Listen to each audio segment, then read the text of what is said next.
इस फैक्ट्री में दुनिया के चंद बड़े ब्रांड्स के लिए सालाना कोई 60 करोड़ जुराबों के जोड़े तैयार किए जाते हैं।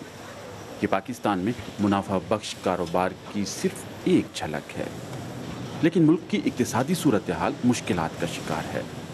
यहाँ बरामदात से अगर $1 हासिल होता है तो दरामदात पर $2 सर्फ कर देने पड़ते हैं। रुपए की कदर में हालिया गिरावट या कमी से अगरचे बरामदात में इजाफा हुआ है, लेकिन माहिरीन का कहना है कि यहाँ दीगर मुआशी मसाइल भी दरपेश हैं। हुकूमत को ऐसे सेक्टर्स में सरमायाकारी की हौसला शिकनी करना होगी जहां टैक्स आयद नहीं है, क्योंकि लोग इंडस्ट्री में सरमायाकारी नहीं कर रहे बल्कि वो रियल स्टेट में सरमायाकारी करके जल्द रकम कमा लेते हैं और इसमें कोई टैक्स भी नहीं देना पड़ता। हमारा मसला ये है कि दरामदात की वजह से हमारी मुआशी तरक्की पायदार नहीं है। अदायगी के तवाज़ुन में बेहतरी के लिए वाहिद रास्ता बरामदात में इजाफा है। दरामदात में हालिया इजाफा पाक चीन राहदारी मंसूबे के लिए मशीनरी की खरीदारी और तेल की कीमत में इजाफे की वजह से हुआ है।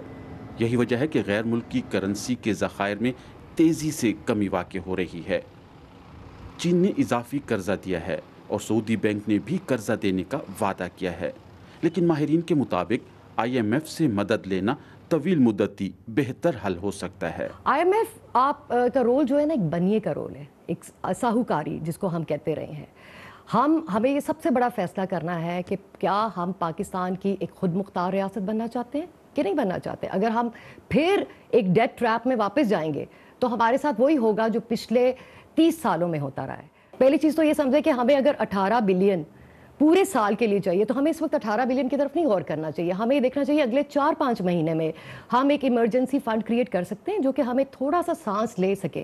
40,000 रुपया एक गरीब। इमरान खान मुतवक्के वज़ीर आज़म होंगे और उन्होंने ही फैसला करना है कि क्या IMF से राब्ता किया जाए, लेकिन IMF की मुश्किल शराइत पर अमल करने से पाकिस्तान को इस्लामी फलाही रियासत बनाने के उनके वादों की राह में रुकावट हो सकते हैं।